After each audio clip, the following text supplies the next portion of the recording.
네, 후보자님. 후보자께서는 국회에서 예결위 간사도 맡아보셨고 또 예결위원장까지 경험하셨기 때문에 국회 전체를 통틀어서 예산 업무를 가장 잘 알고 가장 깊게 경험한 분이다라고 해도 아무도 이의를 제기하지 않을 것 같습니다. 그만큼 예산 업무에 대해서 애정도 많이 가지고 계실 것 같은데요. 저도 지금 이제 예결위 간사를 맡고 있잖아요.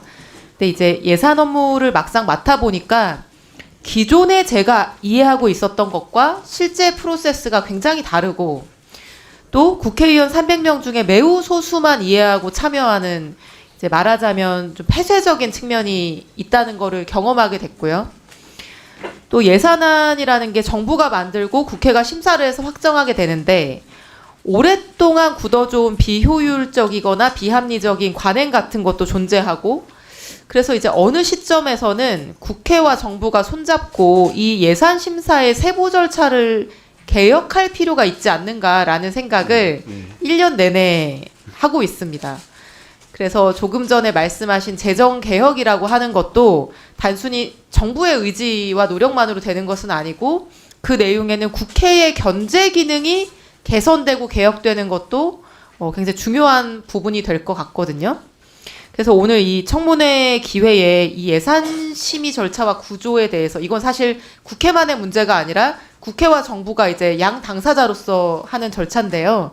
그래서 후보자님의 식견과 경험을 좀 빌어서 묵은 과제에 대해서 얘기를 해보고 싶었고요.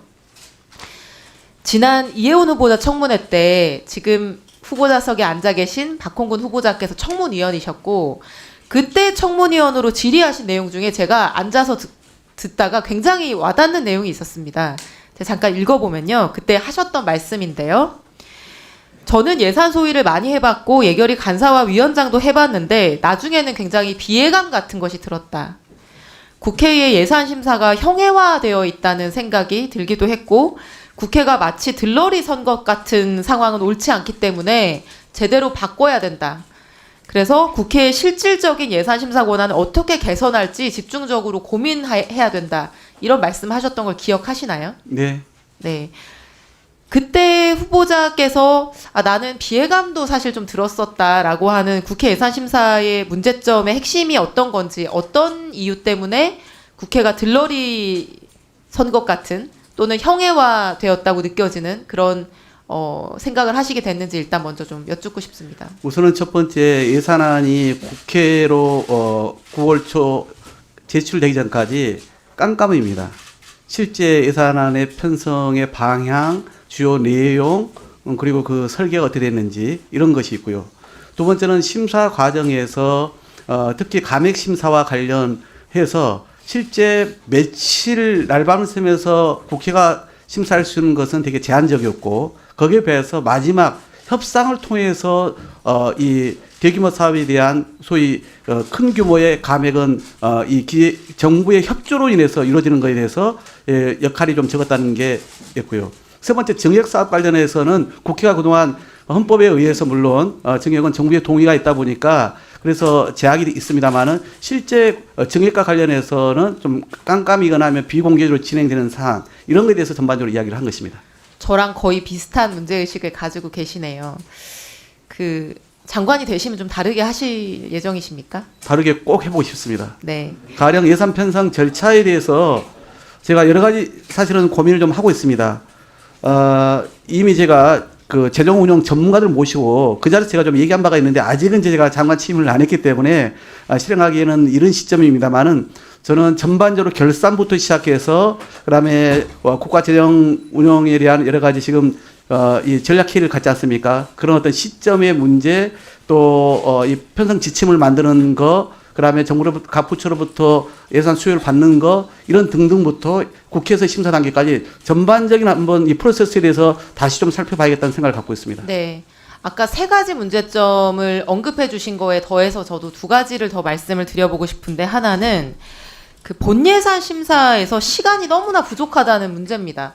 사실 이제 추경이야 재난이나 위기 같은 특별 상황에서 소규모 예산을 편성하는 거고 시급한 경우가 많기 때문에 효율적인 심사가 더 중요하다고 보는데 매년 연말에 심사하는 본예산의 경우에는 전체 규모가 700조가 훨씬 넘고 모든 기관, 모든 지역에 걸치는 굉장히 광범위한 예산인데 국회 제출은 9월 초에 되지만 실제로는 정기회와 10월 말까지 국정감사가 진행이 되기 때문에 국감이 끝난 11월 초에 심사를 시작해서 12월 2일에 의결을 해야 하는, 그러니까 한 달 남짓밖에 되지 않은 심사 기간이고, 그 시간이라는 게 사실 감액안건, 증액안건을 발굴하고 검토하고 토론하고 하기에 너무 이제 촉박한 시간이고요.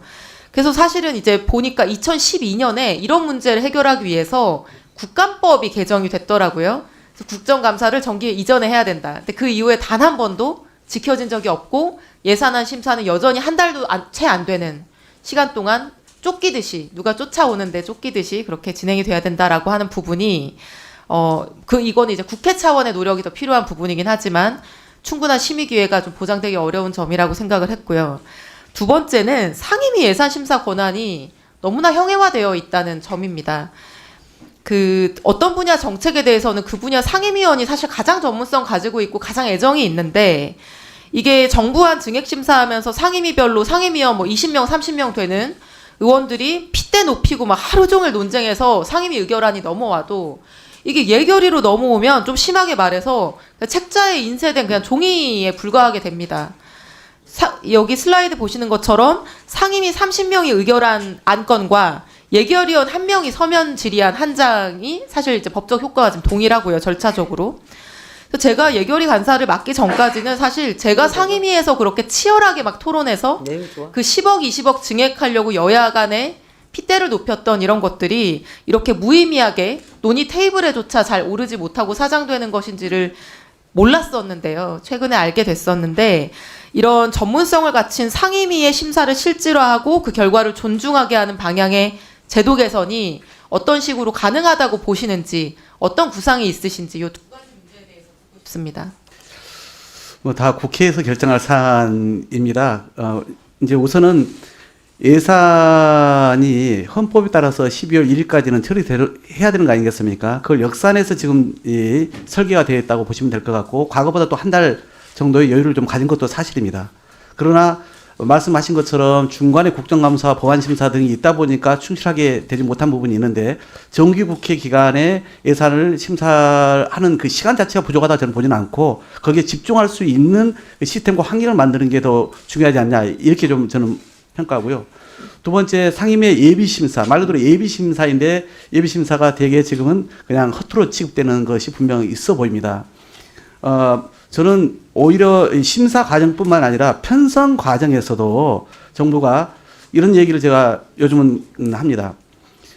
당연히 편성권은 국회가 아닌 정부에 있지만 국민의 국민을 대의하는 국회가, 입법부가 예를 들어서 예산 편성의 방향에 대해서도 의견을 좀 주는 게 좋겠다. 모든 걸 정부가 예산 편성 방향, 편성 지침 다 만들어서 각 부처를 통해 가지고 다 안을 만들어서 올리는 구조 아닙니까? 그러면 예산 편성 방향부터 입법부의 의견을 예결위 의견을 통해 주면 그것도 법적 의무는 없지만은 충분히 행정부가 참조할 수 있도록 하는 것도 중요하겠다 싶고, 그다음에 지금 말씀하신 것처럼 심사 과정에서 상임위가 이렇게 형해화되는 것에 대해서는 제도 개선책이 필요해 보입니다. 그러니까 지금은 결국은 상임위에서 감액 심사 는 제가 꼼꼼히 주로 보죠. 근데 증액심사는 아예 거들떠 보지도 않는 상황 아닙니까? 그러니까 기껏 상임위에서 그나마 이 증액의 근거를 남기기 위한 용도로 상임위가 개최되고 있다는 것이 참으로 소모적이다라고 보여집니다. 그래서 저는 그것은 국회랑 행정부가 같이 좀 머리를 맞대야 될 부분이 좀 있는 것이다. 저는 과거에는 국회 예결특위를 상설하는 것도 얘기를 한 바가 있습니다. 아예. 그런데 그렇게까지 대변화가 어렵다라면은 말씀하신 상임위의 실질화 를 위해서 좀 머리를 함께 좀 맞대 봤으면 좋겠습니다. 좋은 의견 주시면 반영하겠습니다. 네. 네, 아주 예리한 질문이셨습니다.